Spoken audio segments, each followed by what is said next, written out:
మారుతున్న పరిస్థితులకు అనుగుణంగా ఆయా రంగాల్లో వస్తున్న మార్పులపై ఎప్పటికప్పుడు అవగాహన పెంచుకోవాల్సిన ఆవశ్యకత ఉందని high court judge justice S Harnath అన్నారు.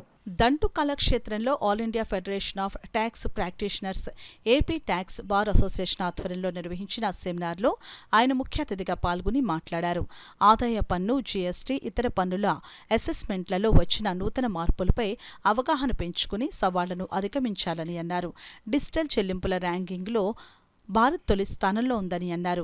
ఏపీ ట్యాక్స్ బార్ అసోసియేషన్ గౌరవ అధ్యక్షులు బిఎస్ సీతాపతిరావు అధ్యక్షతన జరిగిన సెమినార్లో south zone chairman Ramaraju Srinivas, AP tax bar అధ్యక్షులు ఎంవికేకే కుమార్, సెక్రటరీ చక్రరమణ, కోశాధికారి పిఎస్ఆర్కే ఫణికుమార్, ఏపీ టీపీసీఏ ప్రధాన కార్యదర్శి USN Raju, senior chartered accountant MS Rao, Rajamahendravaram senior advocate Sharma, Kakinada senior tax consultant AVSN Murthy తదితరులు పాల్గొన్నారు. All India federation of tax practice chairman గారు మా రామరాజు శ్రీనివాసరావు గారు ఆదేశం అనుసారము ఎవ్రీ మంత్ ప్రతి నెల కూడా సౌత్ జోన్లో 7 రాష్ట్రాలు ఉంటాయండి. ఆంధ్ర, తమిళనాడు, కేరళ, కర్ణాటక, పాండిచ్చేరి, గోవా. ఈ సౌత్ జోన్ మొత్తం అందరికి కూడా కేరళ ప్రతి నెల కూడా ఒక్కొక్క సౌత్ జోన్ నుండి ఒక్కొక్క స్టేట్లో పెడదాం ఉద్దేశంతో పెట్టారు. అందులో భాగంగా లాస్ట్ మంత్ తెలంగాణలో పెట్టాము. ఈ నెలలో ఆంధ్రాలో కాకినాడలో పెట్టమని నన్ను అడిగారు. నేను కూడా కాకినాడలో సెమినార్ పెట్టి 3-4 ఇయర్స్ అయిపోయింది. సో దీని ముఖ్యమైనది ఏంటంటే మన మెంబర్స్ అందరికీ కూడా రీసెంట్గా వచ్చినటువంటి చట్టాల మీద అవగాహన కలిగించే ఉద్దేశంతో ఇవాళ ఇంప్లిమెంటేషన్గా ఈ సెమినార్ పెట్టడం జరిగిందండి. So there are several issues between the assessee and the department. Now that has come to a standstill. But still there are some challenges which the tax practitioners and the assessees are facing. Both on the income tax side as well as the GST. After the introduction of GST in 2017, the government revenue has definitely increased. At the same time, the assessees and the department needs to fine-tune the modalities and the process. Those processes which the tax practitioners have to suggest and evolve.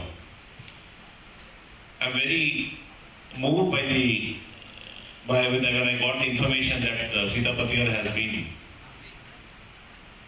giving guidance, training the tax practitioners and placing them in different firms.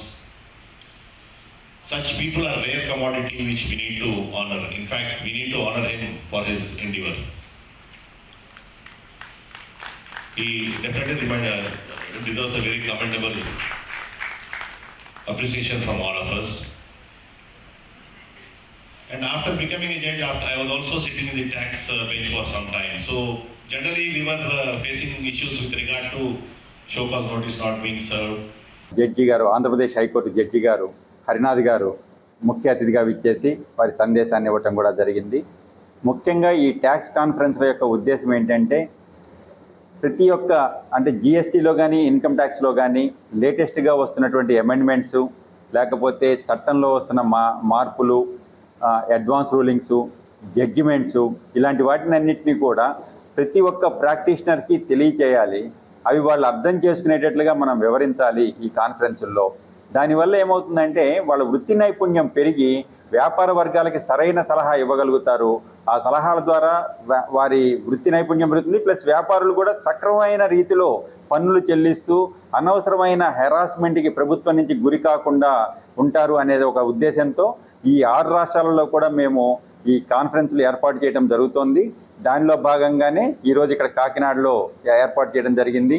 ఇక్కడ BS Sitapathi Rao గారు అని చెప్పి మా సంస్థ మాజీ అధ్యక్షులు ఉన్నారు. వారి ఆధ్వర్యంలో ఇక్కడ జరగడము మాకు చాలా సంతోషంగా ఉంది.